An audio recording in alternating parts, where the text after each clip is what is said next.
There exists a very specific kind of confidence, the kind that is born from complete familiarity with one's craft. It comes from dedicating years to mastering a skill until it no longer requires conscious effort, until the body responds instinctively, until the action itself stops being something you think about and becomes something you simply embody. Boxers possess this confidence. Especially those boxers who have devoted their lives to the sweet science, those who have studied footwork and combinations, who have endured thousands of sparring rounds, who understand the geometry of the ring the way mathematicians understand equations. Sylvester Stallone carries this same confidence. Philadelphia, Pennsylvania, Mighty Mick's Boxing Gym, August 1975, a Tuesday afternoon. The gym smells of decades of sweat absorbed into concrete walls, mixed with leather, liniment, and determination. Heavy bags hang from chains that groan with every strike. Speed bags chatter in their familiar rhythm. At the center of the room, the ring has witnessed 10,000 rounds. The canvas is stained. The ropes are frayed, yet this is sacred ground. This is where fighters are shaped. Stallone is 29 years old. He is not famous, not yet. Rocky does not exist on screen, but it already exists vividly in his mind. For months, he has been writing the script, pouring himself into the story of an underdog boxer given a single chance at greatness. And to make that story feel authentic, Stallone has been training, truly training, not cinematic training, real boxing, 6 days a week, 3 hours a day, working alongside real trainers and real fighters. Learning the craft as it actually exists. His body reflects the work. Lean, muscular, thick shoulders, strong arms. He moves around the ring with the assurance of someone who has learned boxing's language. He is not a professional, not yet, but he is disciplined, committed, and he has developed that boxer's confidence. The certainty that inside these ropes, under these rules, he understands what he is doing. Bruce Lee is in Philadelphia. He is serving as a guest instructor at a martial arts seminar. Word travels quickly through the local combat sports community. Someone mentions that Bruce Lee is in town. Someone else mentions that Stallone is training at Mighty Mick's. Someone mentions that Stallone is writing a boxing movie. Someone suggests that Bruce might want to meet him. So Bruce walks over. Curiosity, professional respect, one martial artist meeting another, one fighter acknowledging another.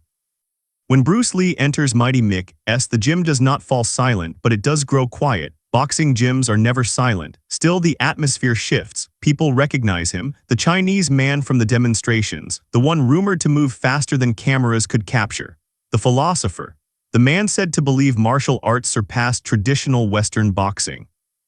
Inside a boxing gym, that idea borders on heresy. It feels like disrespect. But Bruce has never said that. He has said martial arts is different, not superior, different. Stallone is in the ring working pad combinations with his trainer. Jab, jab, cross, hook, uppercut. His technique is solid, not flawless but strong. He has natural athletic ability, good timing, and the evidence of hard work. The trainer calls for a break. Stallone leans against the ropes, chest heaving, sweat running freely. Then he notices Bruce standing ringside. Recognition flashes across his face. He knows exactly who this is. Bruce Lee, Stallone says, his unmistakable Philadelphia accent carrying across the gym. He steps out of the ring and extends a gloved hand. Bruce takes it. The oversized boxing glove makes the handshake slightly awkward, but the mutual respect is unmistakable. "Man, it's an honor," Stallone says. "I've seen your demonstrations, you're incredible." Bruce smiles. "Thank you, I hear you are writing a boxing film and that you are training seriously for it.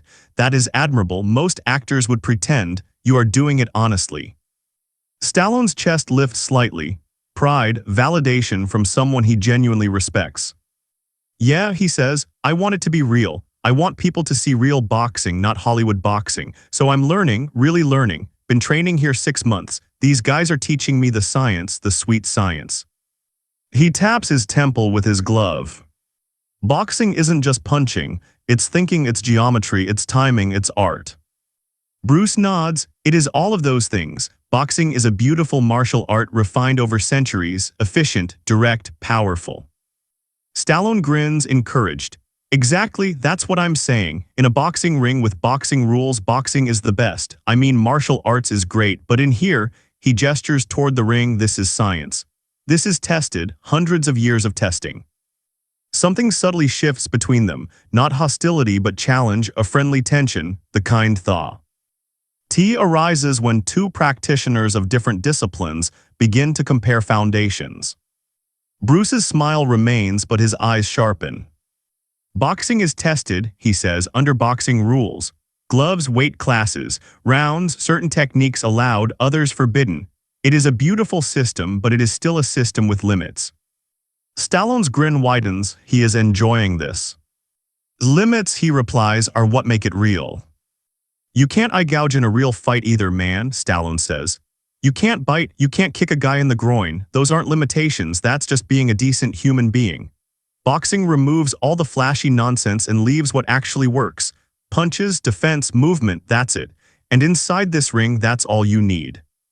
The gym is paying attention now. Boxers stop what they are doing, jump ropes slow, gloves lower, men drift closer, drawn in by the sense that something unusual is unfolding. Bruce looks at the ring, then back at Stallone. Would you like to test that idea? He asks. You and me, in the ring, boxing rules with one adjustment. You wear gloves, I do not. You try to hit me, I do not try to hit you. I only defend. He lets that settle. If you land a clean punch, you prove that boxing works in this setting. If you cannot land a punch even with gloves, even with training, against someone who is not trying to strike back, then perhaps the system has limits worth examining. The gym erupts into murmurs, laughter, disbelief. This small Chinese man wants to step into the ring with Stallone. Stallone, who has been training seriously for 6 months, and Bruce isn't even going to wear gloves, he isn't even going to punch back. This feels like arrogance or insanity. Stallone looks at his trainer, the trainer shrugs. Stallone looks back at Bruce, he hesitates. Part of him knows this is a terrible idea, but another part, the competitor, the man who has put in the hours, the sweat, the discipline, that part wants the test. Okay, Stallone says, but let's be clear, I'm going to try to hit you for real. Not light, not sparring, real punches. If I hurt you, that's on you. You said no gloves, you said no hitting back. Fair, Bruce says, nodding. They step into the ring. Stallone wears gloves, a mouthguard, boxing trunks, high-top boxing shoes. Bruce wears simple black pants. He is barefoot, shirtless, no gloves, no protection. His arms hang loosely at his sides. The trainer steps in as referee. 3 rounds, 3 minutes each. 1 minute rest between. Stallone, you try to land clean punches. Bruce, you defend only, no strikes back. Both men nod. The bell rings. Round 1 begins. Stallone doesn't rush. 6 months of training has taught him patience. He circles, establishes range with his jab, light on his toes. Bruce stands at the center of the ring, not in a boxing stance, not squared up, just standing, relaxed, watching. Stallone throws a jab, testing, probing, its sharp, straight, textbook.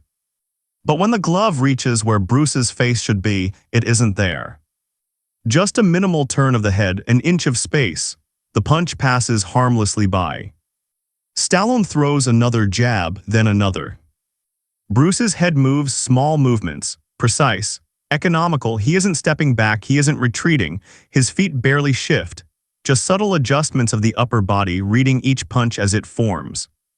Stallone throws a combination, jab, cross. Both miss. Bruce flows, his body moving like water slipping around stone. Stallone picks up the pace, jab, cross, hook. 3 punches, all air. Bruce's feet barely move. The distance between them remains the same, yet nothing lands. The boxers watching ringside lean in closer. This isn't normal. Stallone isn't a pro, but he isn't a novice either. His punches are real, his form is solid, and still nothing connects, not even close. Bruce isn't dancing away, he isn't running. He's right there in range, but untouchable, like trying to punch smoke. The bell sounds. Round 1 ends. Stallone returns to his corner, breathing hard, frustration creeping in. His trainer hands him water. He's reading your shoulders, the trainer says. You're telegraphing, relax, set it up, feint, make him guess. Stallone nods, drinks, thinks. Round 2 begins. He feints, fakes the jab, fires the cross. Bruce shifts, the punch misses. Stallone targets the body, a hook to the ribs. Bruce's elbow drops instantly, the punch lands on bone. Stallone winces, it hurts his hand more than it hurts Bruce. He steps back, resets. Something is becoming clear. Bruce isn't just fast, he's reading, anticipating, seeing punches before they exist. Every weight shift is noticed. Every shoulder twitch is decoded. It feels like fighting someone who already knows the future. Stallone explodes forward, a flurry, 6 punches fast, aggressive. Bruce's hands rise not to block but to redirect. Gentle taps, minimal effort, each strike guided just offline. Stallone's gloves hit nothing but air, and occasionally Bruce's palms, which yield and redirect like silk. The bell rings. Round 2 ends. Stallone breathes heavily now, not from physical fatigue but mental strain. The exhaustion of chasing a solution that doesn't exist. His trainer says nothing this time. What could he say? The technique is correct. The execution is solid. But it isn't enough. The opponent is operating on an entirely different level. Round 3 begins. Stallone tries everything. He stalks forward, attempts to cut off the ring. Bruce does not retreat, he simply adjusts his angles, always positioning himself so that Stallone's punches must travel farther than they should. Stallone attempts to drive him into the ropes, he succeeds. Bruce is there. Stallone unloads, hook, uppercut, cross, hook, 4 heavy shots, every one of them misses. Bruce slips beneath one punch, lanes away from another. The ropes are behind him, but he does not rely on them. His balance is flawless. His positioning is exact. Then Stallone stops. Mid-round, he simply stops. He stands there breathing hard, staring at Bruce.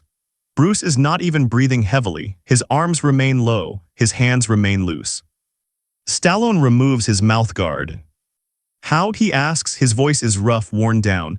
How are you doing this? I'm throwing real punches, good punches, and you're not even trying, you're just standing there. How? Bruce walks closer. The trainer does not intervene. This is no longer a fight. It has become a lesson. Bruce speaks softly with respect. You are doing everything correctly, he says. Your form is solid, your speed is real, your power is there. But you are fighting inside a system with rules, with patterns, with expectations. You expect me to move a certain way, to defend a certain way, to be where you believe I should be.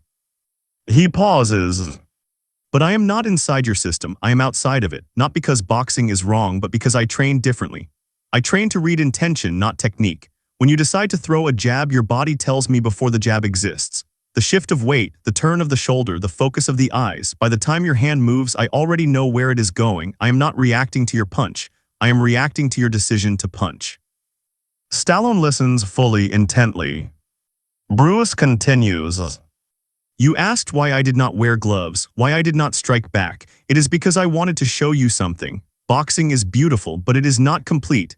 It is one answer to the question of combat. A very good answer, refined, tested, effective, but not the only one. You said that in this ring, under these rules, boxing is the best. And you are right. In this ring with these rules, boxing is optimized. But what happens when someone does not follow those rules? Not the rules of respect, those must always remain, but the rules of movement, of defense, of attack. What happens when someone approaches the problem from a completely different direction? The bell rings. Round 3 ends. Neither man moves. Stallone stands still, processing, feeling his entire understanding of fighting shift beneath him. Bruce extends his hand, not for a handshake but for a glove tap, a gesture of respect. Stallone taps gloves against Bruce's bare fist. I've been training 6 months, Stallone says, working harder than I ever have, and you just made me look like a beginner, not because you're superhuman but because you see things I don't. Can you teach me not to stop boxing? I love boxing, but to see what you see, to understand what you understand. Bruce smiles. That is why I came here today, he says. Not to prove you wrong, but to show you there is more to learn. You are writing a story about a boxer who gets one chance, one shot at greatness. Make him someone who learns, someone who adapts, someone who understands that being the best boxer is not enough. You must be the best fighter, the best student, the best adapter. That is what creates a champion, not skill alone, but wisdom. For the next 2 weeks before Bruce leaves Philadelphia, Stallone trains with him every day, They do not spar again. They talk, they work on concepts, on reading body language, on understanding energy, on seeing attacks before they happen. Stallone absorbs everything and writes it into his script. In the final fight of Rocky, Rocky goes the distance not because he is the better boxer, but because he is the better learner, the more adaptable fighter. That truth is born from those 2 weeks with Bruce. Years later, after Rocky wins the Academy Award, after Stallone becomes a global icon, he tells the story in interviews. Bruce Lee taught me that boxing is science, but fighting is art. Science has rules, art has principles. That day in the ring I had science, he had art, and art won without even trying. That lesson saved Rocky. It made the character real. It made the fight believable, because it was never about who punched harder, it was about who understood more. Bruce never threw a punch, Stallone says, but he knocked out my ego, and that was the greatest gift anyone ever gave me. The lesson endures. Mastery in a single discipline is beautiful, admirable, worth pursuing, but mastery becomes wisdom only when its limits are understood, when one recognizes that any system, no matter how refined, is still a system, still a framework, still a set of constraints. And someone operating beyond that framework, trained by different principles, guided by a different understanding, may see solutions you cannot. Not because they are better, but because they see differently. They are different. And in combat, in art, in life, difference is not a weakness, it is an advantage. Perspective creates power. And the willingness to learn from someone who approaches the same problem in a different way is what separates the good from the truly great. Stallone learned that lesson in 3 rounds. He learned it from a man who won a boxing match without throwing a single punch.